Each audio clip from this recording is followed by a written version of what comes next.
Hello friends, लेके आया हूँ और एक नई वेब सीरीज़ का रिव्यू। दोस्तों, कुछ साल पहले धर्म अपनी जगह था और बिजनेस अपनी जगह था। तब भगवान का और भक्तों का डायरेक्ट कनेक्शन होता था, लेकिन डर और आस्था ने बहुत लोगों को अंध बना दिया।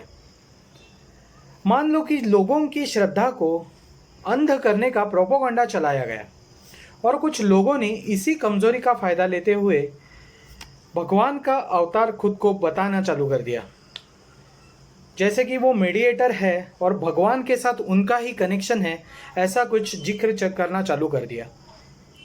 इस आस्था और भक्ति को पैसे में तब्दील करने का नया सिस्टम बन गया। आज सिर्फ समाज के पिछड़े, गरीब, दुखियारे ही इन धंधाबाजों से गंडा नहीं बनवाते, बल्कि अमीर, व्यापारी, उद्योगपति, राजनेता भी इनकी शरण में आ जाते हैं। ऐसे ही कुछ ढोंगी, पाखंडी, लुटेरे और बलात्कारी बाबा की करतूतों का ये वेब सीरीज़ है, जिसका नाम है आश्रम।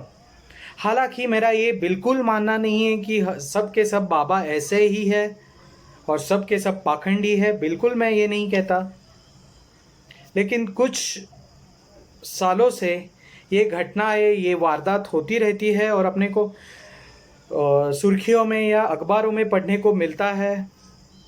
तो यही कंटेंट आश्रम के लिए यूज़ किया गया है। बेसिकली 3 अलग अलग घटनाओं में ये कहानी चलती रहती है। पहली घटना उच्च जात वालों से किए गए अत्याचारों पे, अपर कास्ट वालों से लोअर कास्ट वालों पे किए गए अत्याचार पे, जो आज भी छोटे छोटे गांव आए दिन सुनने को मिलते हैं। एक बारात निकलती है लोअर कास्ट वाले लोगों की और वो उच्च जात वालों के गली से गुजरती रहती है। वहाँ पे कुछ हंगामा हो जाता है।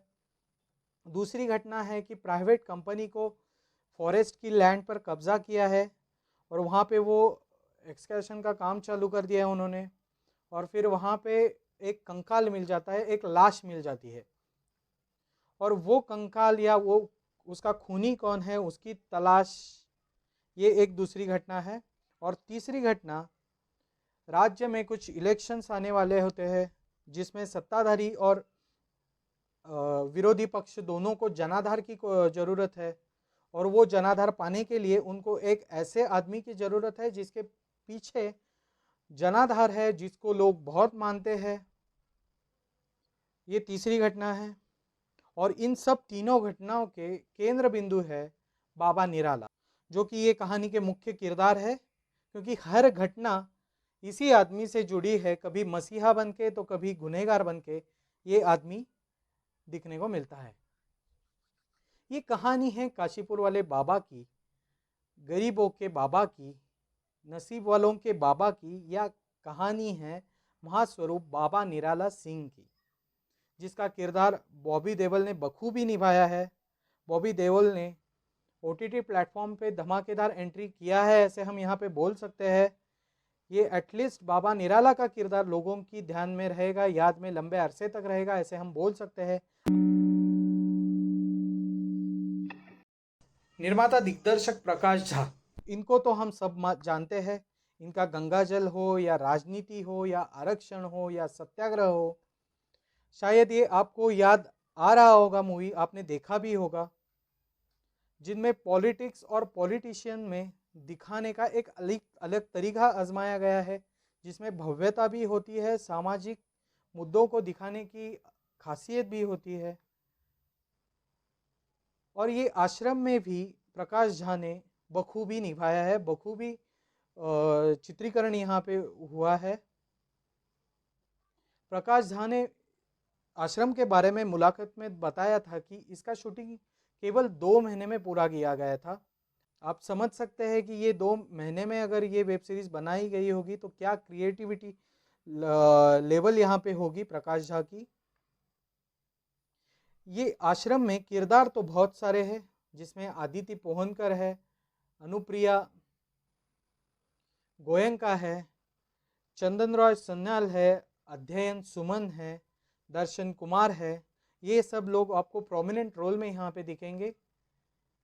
लोकेशन वाइज अगर आप देखेंगे तो बाबा निराला का जो आश्रम दिखाया गया है वो ये काल्पनिक आश्रम है, जिसकी भव्यता दिखने दिखाने में कोई कसर नहीं छोड़ी। यहाँ पे ज़्यादातर चित्रीकरण अयोध्या, लखनऊ, बनारस और पूर्वांचल में किया गया है। तो जाहिर है कि हिंदी का पगड़ा यहाँ पे यूपी का है। यूपी में जो हिंदी भाषा बोली जाती है वो यहाँ पे थोड़ी बहुत मिलने देखने को मिलती है। अच्छा लगता है।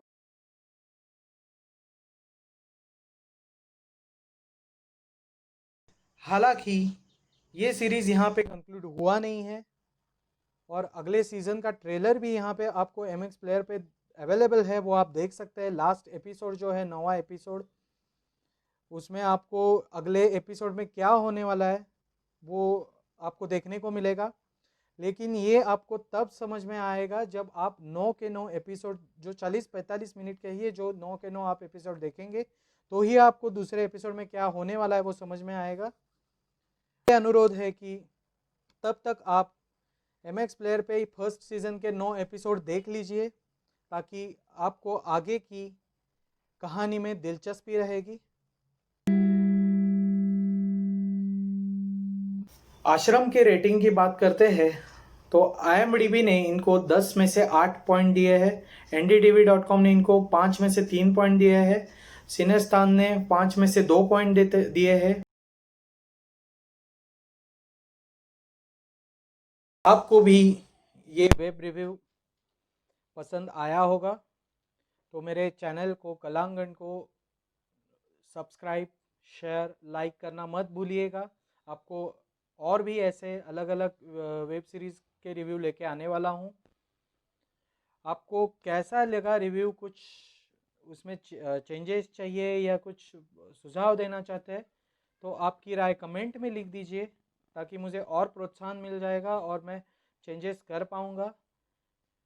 ये रिव्यू देखने के लिए आप सबका शुक्रिया। धन्यवाद। Thank you.